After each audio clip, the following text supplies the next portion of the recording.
Hello everyone, மண்ணிலிருந்து பிறக்கப்படுற எவனும் மண்ணுக்கே திரும்பான்னு சொல்லிட்டு வேதம் சொல்கிறது. இந்த பூமியில் மறிக்கிற எல்லா மனுஷனும் புதைக்கப்படுறாங்க.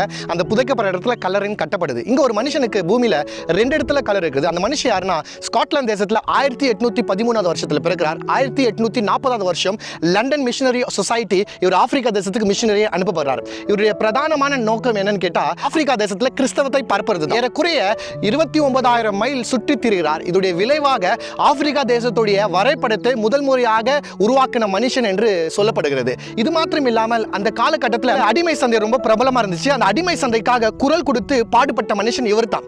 1873 வருஷம் இவர் மரிக்கிறார். இவருடைய இருதயம் ஆப்பிரிக்கா மேலும் ஆப்பிரிக்கா மக்கள் மேலும் அதிகமாய் வாஞ்சியா இருந்ததுனால ஆப்பிரிக்கா மக்கள் இவருடைய இருதயத்தை இந்த இடத்துல புதைக்க வேண்டும் என்று வேண்டிக் கொண்டார்கள். அவ்வண்ணமாகவே அவருடைய இருதயத்தை ஆப்பிரிக்கா தேசத்தில் புதைக்கப்பட்டார்கள். இவருடைய சரீரம் பிரிட்டனுக்கு எடுத்துக்கொள்ளப்பட்டு லண்டன்ல இவருடைய சரீரத்தை அடக்கப்படுறாங்க. அந்த மனுஷன் வேற யாரும் இல்ல, அவர் தான் நம்முடைய David Livingston. God bless you all.